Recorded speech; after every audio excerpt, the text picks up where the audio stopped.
Thank you so much for attending my presentation about Mesprit, Pokemon's middle child, and first we need to talk about the other two. Let's start with Azelf. This Pokemon is absolutely amazing, possessing 125 attack, special attack, and speed. This combined with a good attacking move pool gives it an obvious role as a powerful mix breaker. This guy loves throwing on a choice item and going to work. With access to Psychic, Zen Headbutt, U-Turn, Explosion, Fire Blast, the Elemental Punches, Grass Knot, Shadow Ball, Dazzling Gleam, Knockoff, and more, there's a ton of options. You could also set up even with its shoddy bulk. After just one nasty plot, you're beating a large chunk of Pokemon handily, but arguably even more dangerous are dedicated lead variants. With high speed, stealth rocks, and taunt, it can get up hazards while stopping opponents from doing the same. This idea is especially strong in Gen 4, where there wasn't any team preview, thus there being way more value in having a Pokemon built to lead. Azelf has seen a lot of success, being an OU staple through Gen 6, and even now it's at least an RU. This thing is amazing. Uxie, while worse, isn't bad by any stretch of the word. Whereas Zelf is meant to be an offensive monster, Uxie is tuned more towards defenses, having a very strong 130 in each, and while 75 HP isn't exactly great, it's enough to keep it around for a long time. Plus, you are pretty quick with 95 speed, so getting things done consistently isn't too difficult.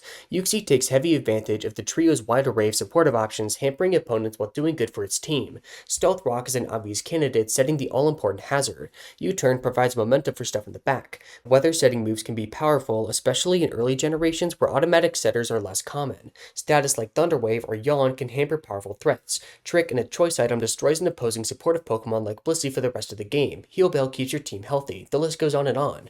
Alternatively, you could take advantage of that bulk and usable speed to run Nasty Plot, doubling attack and letting it be a sweeper.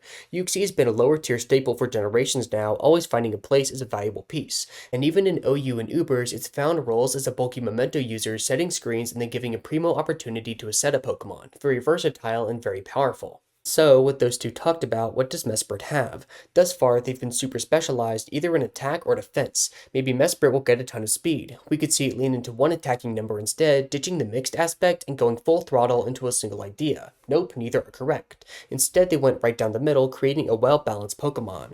This thing is 105s in both attacking stats and both defensive stats, being wholly decent everywhere. Well, actually not everywhere. For some reason, its speed is lower than both of its cousins, sitting at a mediocre 80. So, with tools like this, how did Mesprit perform?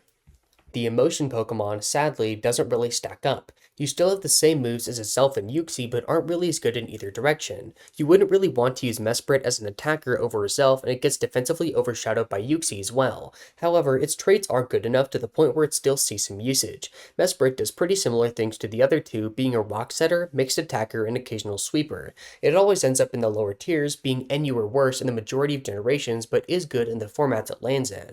But unlike Uxie, which is also far down the tiering rung, you don't have niches in higher metagames like OU, UU, or Ubers. So what happened? Well, as you've probably figured out by now, making the most of your limited stat points is very important. Azelf and Uxie are able to do this, being made to fill specific roles, but Mesprit isn't. You don't excel anywhere specifically, which leaves you open to being outclassed by more specialized Pokemon. Even down in formats like PU, there's more potent pure attackers and there's more stalwart pure defenders. Having some of each can be nice, but isn't the strict upgrade you'd think if you don't have a great base stat total to work with. In conclusion, Mesprit is an unfortunate victim of stat balancing. Where the other two late Guardians have clear defined places, Mesprit is stuck between two worlds and able to carve out notable niches above its contemporaries. Thank you so much for watching.